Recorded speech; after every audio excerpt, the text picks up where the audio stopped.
o los disparates de que la reinterpretación de Zapatero de las relaciones padre, hijo, esposa, esposo, es inaudito que este señor, la señorita Pagini y algún otro, hayan modificado el derecho de personas y de familia que llevaba ahí, pues eso, miles de años. Es inaudita el atrevimiento. Pero se han modificado en muchos otros países.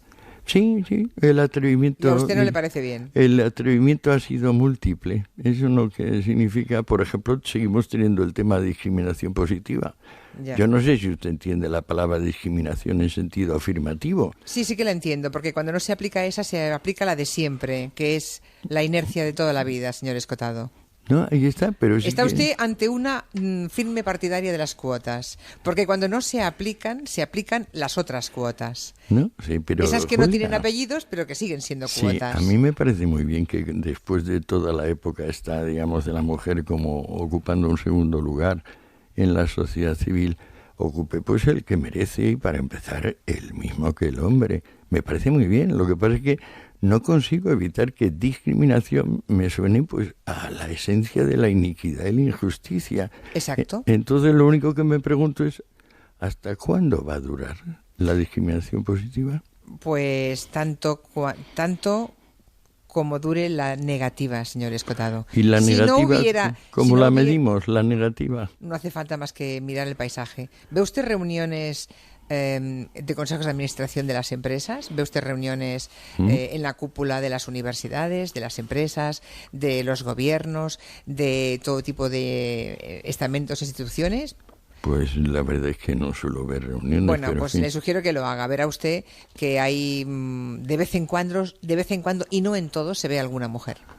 Ah, pero bueno, entonces será forzoso reconocer que la situación de la mujer, gracias a Dios, no es la misma que, por ejemplo, en Irán. No, claro.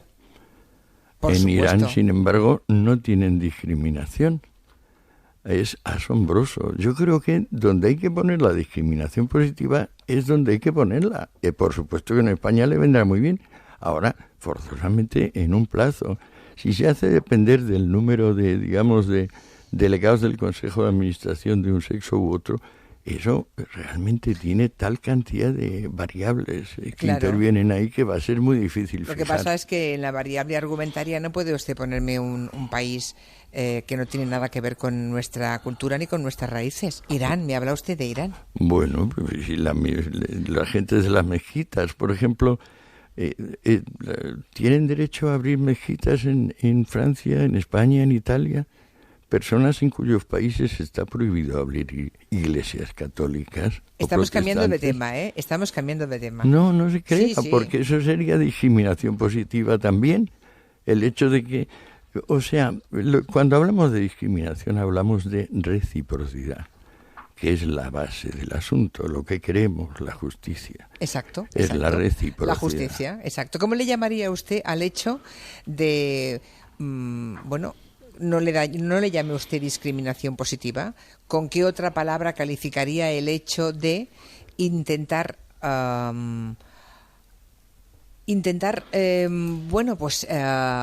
que la discriminación negativa siga imponiéndose y que la inercia y que la injusticia siga galopando? ¿Cómo le llamamos a eso? Le reconozco que discriminación positiva es una combinación explosiva, paradójica, extraña. O aplicada. Llamémosle de otra manera. Aplicada en la Me da igual la palabra, vamos al concepto. Aplicada en la práctica, la situación de que levantar la voz en un caso es falta y en otro caso es delito. No entiendo la comparación. Sí, el insulto masculino es delito, el insulto femenino es falta en el derecho vigente. ¿Y usted cree que nuestra fuerza física y la situación de dominio es idéntica en el caso de un hombre y de una mujer? No, mujer, claro que no, pero el insulto no nos estamos refiriendo a lesiones. No. Hablamos de insultos, claro. ¿Y qué diferencia hay para insultar la fuerza física? ¿Y qué tiene que ver esto con los enemigos del comercio? Bueno, es usted la que ha sacado lo de la discriminación. No.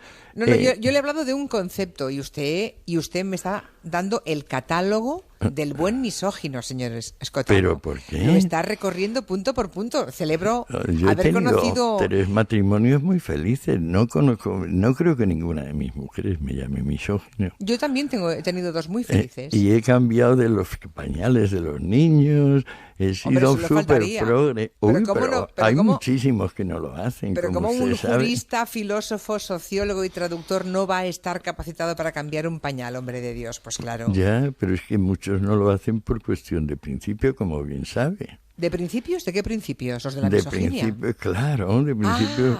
Sí. Pero esto no es una cosa que nazca conmigo, ni mucho menos. Por eso es por lo que lavo pañales igual, o hago la cocina, o guiso. Cuando me casé, incluso ahora, fíjese que ha pasado una eternidad de lo uno al otro, desde la primera vez, nunca he sentido que el hombre sea superior a la mujer por nada.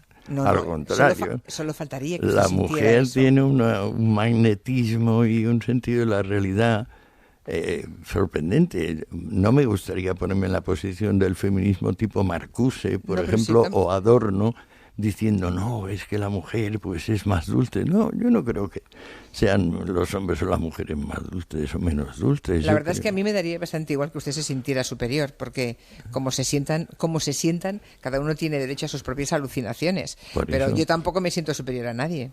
Eso es perfecto. Señor Scott, absolutamente a nadie. Solo faltaría. Somos iguales. La igualdad y la equidad, efectivamente. Bueno, perfecto.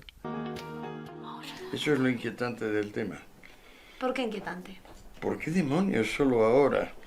Y yo diría que en gran medida, ayudados por los varones occidentales, la mujer ha conseguido, pues eso, el régimen de igualdad o incluso lo que se llama discriminación positiva. ¿Por qué solo ahora? Bueno, ¿tú crees que estamos en igualdad? ¿Tú crees que la discriminación positiva es igualdad? Yo estoy a favor de la discriminación positiva porque no estamos en un estado de igualdad, porque sigamos en una sociedad patriarcal en la cual la mujer está... ¿Y para igualarnos qué necesitamos, bonita?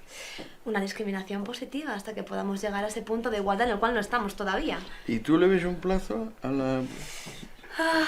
Yo lo veo que va ahí, por lo menos ahora mismo... Está en boca de la gente, está sobre la mesa y se están empezando a plantear políticas o discursos que van en la dirección que yo considero correcta. Me parece que... el feminismo, el poder empezar ¿Pero discriminación positiva indefinida o no? No indefinida, por supuesto que no indefinida. Pero ¿cuánto de no indefinida? Yo no creo que mi generación lo pueda ver. No te sé decir cuándo. Él está pensando en la lucha de clases. Está pensando en el conflicto que se pone como pretexto para pasar hacia algo. Yo cada vez que lo escucho decir discriminación positiva, escucho lucha de clases. Discriminación positiva es sentirse favorecido por el rencor de clase. Gran parte de lo que a mí me ha pasado con los enemigos del comercio en general, leyéndolo, es que es hasta qué punto no nos hemos dado cuenta, estamos tan metidos en tantas trincheras, todo el mundo intentando sacar adelante proyectos, intentando conseguir niveles de reconocimiento de diferentes áreas, como lo que te pasa aquí con el feminismo, que me parece buenísimo. Es decir, que no nos damos cuenta de que no hay que ignorar también lo que ya se ha conseguido también, lo que ha pasado en los últimos 150 años de historia. No sabes ser muy positivista de esto. Yo soy muy conciliador, es lo que...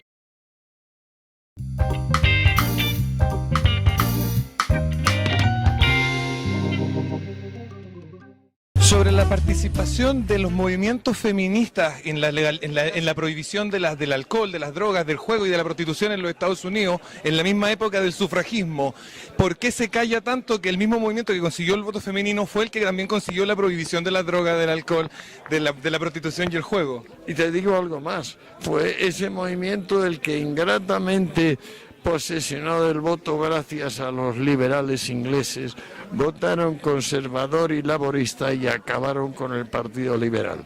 Hoy en día vemos en Estados Unidos, incluso en algunas partes de Europa como Alemania, Inglaterra y también acá en Chile, lo vimos el día sábado, como cuando los grupos de corte más bien conservador marchan o hacen algún tipo de manifestación pública en contra de lo que ellos llaman marxismo cultural o ideología de género, grupos violentos de extrema izquierda los agreden con palos, los agreden con piedra y usan mucha violencia contra familias cristianas que marchan conservadoras. ¿Qué opinas tú de eso? Porque no tienen más recursos que la violencia y desde hace mucho tiempo Marx, el fundador de esto, lo llamó dictadura. Si hiciéramos una arqueología de quién pide y quién no pide y quién decide la diferencia, no es tanto que sea o el hombre o la mujer, sino un cierto temperamento de mujer y un cierto temperamento de hombre.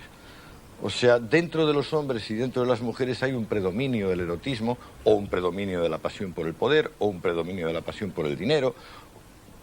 En realidad, si lo miramos históricamente, la mujer ha sido bastante más pasiva, simplemente porque no ha tenido derechos jurídicos. Es decir, porque la mujer en la antigüedad, tanto en Grecia como en Roma, como en la India, como en el Islam, es un menor recluido.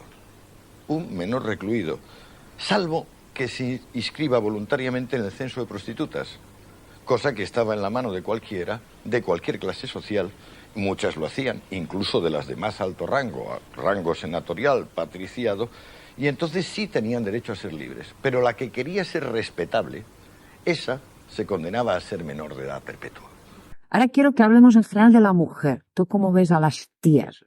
Hubo una época en que me tenía tan trastornado la testosterona que realmente iba por la calle y cada vez que pasaba una señora, incluso si eran feuchas, ya estaba yo imaginando que cómo sería ella en la intimidad, si estuviera, por ejemplo, abrazándose conmigo, qué cara pondría, cómo olería, cómo sería ese detalle anatómico de su cuerpo. Me tenía absolutamente obsesionado. Qué suerte he tenido con que la retirada de testosterona, eso sí, me ha dejado calvo y algunas cosas parecidas, pero... Ahora háblanos, ¿cómo es la retirada de la testosterona? Lo llaman andropausia, ¿no? Es el equivalente a que se os retire a vosotras el periodo. Sí, pero normalmente no se habla de cómo lo vive un hombre. O sea, sí, aparte de estar sexo... Yo lo he vivido como una liberación enorme. Una liberación tremenda, porque antes es que era una cosa que interfería en el dominio de la inteligencia sobre la voluntad. Hacía que la voluntad más rústica y más bestia prevaleciera. Y a mí esto siempre me ha dado vergüenza. Yo creo que O sea, que en tu caso la testosterona, digamos, era un factor de rusticidad. Total. En los 60 pasó una cosa muy parecida a lo que cuenta Eurípides en Las Bacantes. En Las Bacantes, las mujeres de la ciudad de Tebas, abandonan al tirano Penteo. Penteo significa en griego duelo, luto. Abandonan al tirano que quiere mantenerlas como madres de familia y se lanzan a los bosques a unirse a Dionisos, el bello Dionisos con sus bucles rubios, y abandonan a los niños que están amamantando y se ponen a amamantar a lobeznos salvajes y a cabritos, y se ponen a danzar y a beber en las cráteras el mosto, que era vino pero además cargado con extracto de solanáceas. Entonces aquel hombre, el Penteo, se desespera como se desesperó Nixon y dice: esto es revolucionario, mataré a este revolucionario, a este asqueroso Dionisos. E intenta coger y raptar a un dios. Ese es el tema de Las Bacantes, pero luego no se puede coger y raptar a un dios. Nixon intentó coger y raptar a Timothy Leary, un pobre profesor payasesco que había en aquella época, ¿no? Pero lo que no pudo evitar es que las mujeres en masa y los jóvenes hicieran lo que hicieron en tiempos de Las Bacantes, y es irse a los montes y abandonar la ciudad. En la antigüedad, por lo poco que yo recuerdo, en las más antiguas estelas asirias de los grandes reyes asirios, lo primero que dicen en la primera línea es: mi falo es el más grande.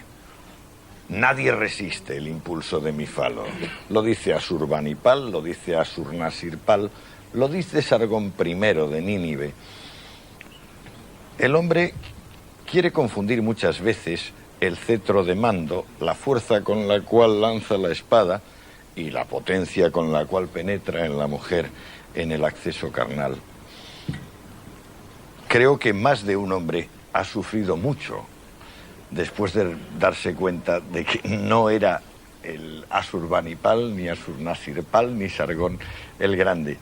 Pero para eso viene muy bien, por ejemplo, el cine porno, que proporciona una información de primera mano. Para el que cree, por ejemplo, que nada muy bien, se le saca una película de Mark Spitz o de Matt Biondi.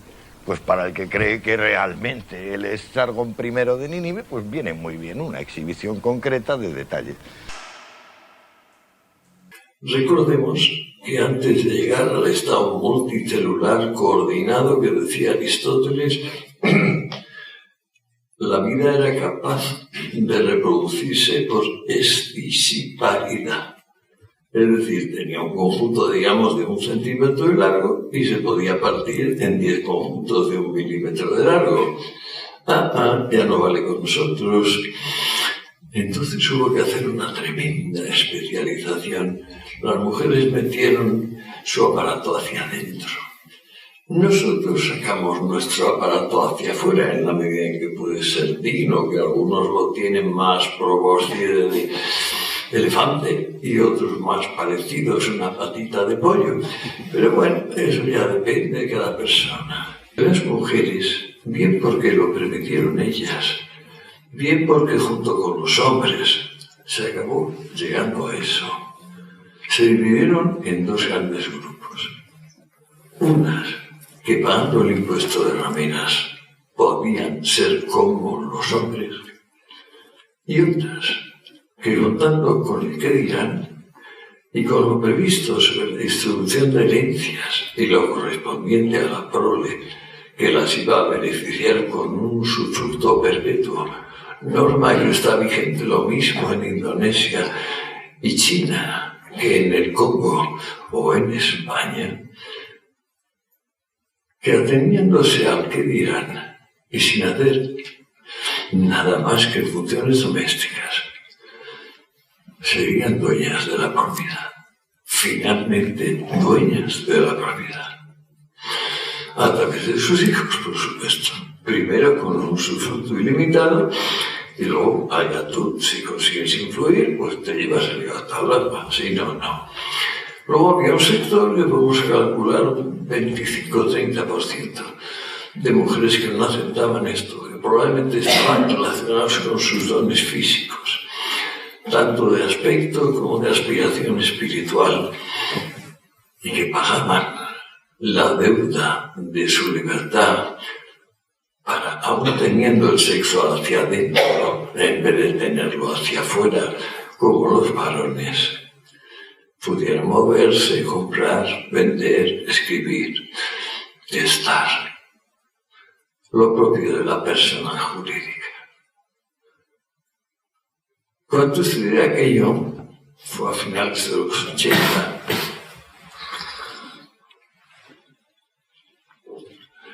el término de mi investigación fue el Corpus Juris Civilis que compiló Justiniano a mediados del siglo VI. Y allí me encontré unos decretos muy curiosos. Por ejemplo, el de Augusto, que decía que se acabó, que las mujeres de rango ecuestre y senatorial no podrían seguir inscribiéndose en el censo de rameras y previo pago de ese impuesto, ser mujeres libres. Que eso se había acabado para esos 2 sectores sociales, que por cierto volvían a representar como el 8 o 10% del cuerpo general. En mi caso personal, por lo menos, todo este discurso alrededor de la pornografía en realidad no tiene tanto que ver con el sexo, que está muy bien, sino un poco con hacer lo que tú realmente quieres por encima del convencionalismo social. O sea, ya que hablo desde a título personal, ¿no? Para mí estar en el porno no es tanto el estar o no estar en el porno, es el encontrarme en una situación en la que yo tengo que decidir a qué me quiero dedicar y hacer lo que realmente me apetece, escucharme a mí misma y hacer lo que yo quiero por encima del qué dirán o de la presión social o del que se te señalen por la calle. Pero tú lo haces porque quieres antes, digamos, porque te gustaba, digamos, probarte. Para mí era un hobby totalmente. El porno era un hobby. Yo estaba en mi carrera y no tenía tiempo para más. Sin cobrar? Hombre, yo empecé haciéndolo sin cobrar. Yo trabajaba para mi propia productora. Entonces fenomenal. Entonces, entonces tienes una fuerza adicional, claro. No partes de un no, partes de un sí. Yo lo que he venido a preguntarte, maestro Escotado, es, en primer lugar, ¿qué opinas de que este año no se entregue el Premio Nobel de Literatura? Pues por la ni idea, no tenía ni idea. Es la primera noticia. Bueno, pues... Esto ya me dices. ¿Y no se entregó? ¿Por qué? ¿Qué razón? Bueno, estamos en tal turbulencia de escándalos sexuales y todo que se supone que eso haga... Pero qué bobada, si hay mucho menos que nunca hubo, tú ya lo Vale, sabías. Barea, compañera del maestro. ¿Qué? Pues ahí tienes. Estábamos comentando con tu marido y compañero si de algún modo a lo largo de la historia las mujeres hemos tenido un mal negocio en el sentido de que parece que el feminismo convencional y según recientes declaraciones del maestro regional, en un momento dado salía contra la libertad de la mujer con el patriarcado. A ver, yo ya se lo dije a Antonio cuando me lo preguntó, yo nunca me he sentido víctima de los hombres, nunca en la vida. Yo, y creo que yo y la gente de mi generación, hemos sido los hombres no nos son peligros por las mujeres. Con lo cual a mí este discurso victimista me tiene un poco harta. Un poco. No, me tiene bastante harta. Mejor, bastante, sí. Y me ha costado además disgusto con gente, con amigos, con lo cual estoy todavía más harta, porque me he enfadado con gente que quiero, por eso. Sí, porque Que me ha vamos a ver, sorprendido. ambos dos geográficamente habéis protagonizado momentos de gran liberación cultural, sexual, personal, política en este país. Estamos yendo para atrás con los cangrejos. Digo, que cosas que en los años 70 se veían como liberadoras, ahora se ven como degradantes. No sé, por ejemplo, las famosas portadas de ya, el desnudo femenino. Desde luego.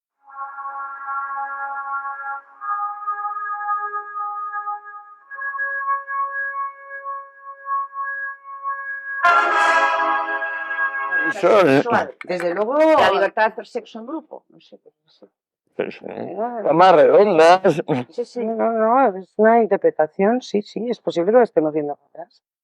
Pues evidente. Bueno, posible, para ¿no? atrás no, es que digamos, básicamente hay partidarios del ser y partidarios del no ser.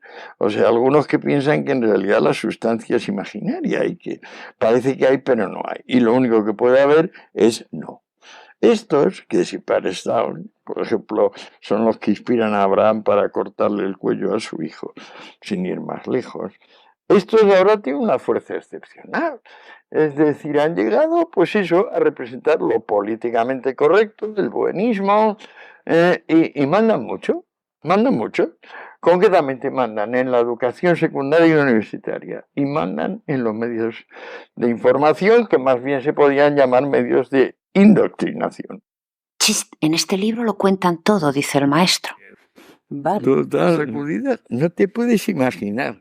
Miles de horas. Es curioso que digas eso porque yo, bueno, de un tiempo a esta parte yo me aplico testosterona por consejo médico y a mí en cambio me ha hecho un efecto, diría, iluminador, ha potenciado mis energías y yo diría que incluso mi inteligencia.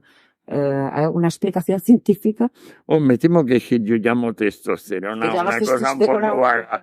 Digo, no bioquímica, ¿no? No, ante eso hay que, por ejemplo, ya los olores, las curvas, por ejemplo, la curva del trasero de las señoras, la curva del seno de las señoras, eso es un gradiente muy concreto que por alguna razón actúa como el magnetismo, es decir, es medio magia para los hombres. Lo que quiero decir es que hasta hace unos años, hasta hace 10... Un pompa te ofuscaba. Claro, exactamente, y no me dejaba la razonable relación entre la inteligencia y la voluntad. No, hombre, es que tú no hayas hecho gasto tanto de culos como de inteligencia a lo largo de tu vida. Te vas a dar para conciliar bastante bien. Sí.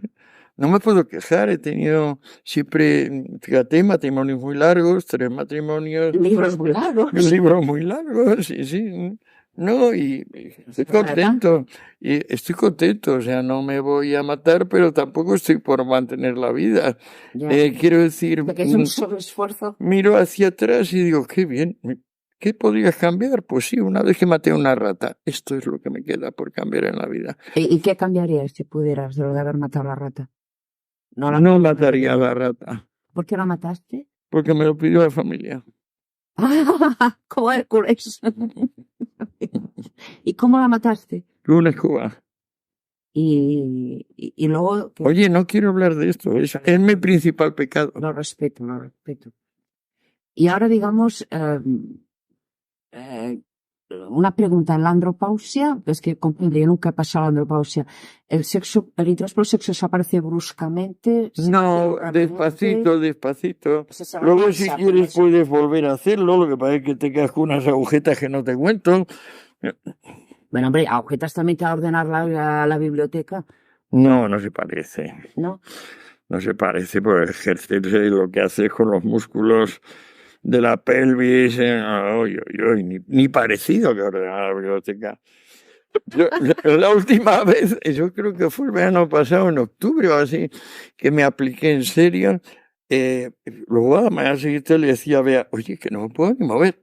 O sea, estaba boca abajo y digo, dame la vuelta, que es que tengo agujetas de la cabeza a los pies. Brutal. Ay, maestre, ¿por qué ya no quedan hombres e intelectuales como tú? Soy el que menos puedo contestarte la pregunta. Me gustaría ahora introducir una pregunta que nos dejó su hijo para usted, su hijo Jorge Escotado.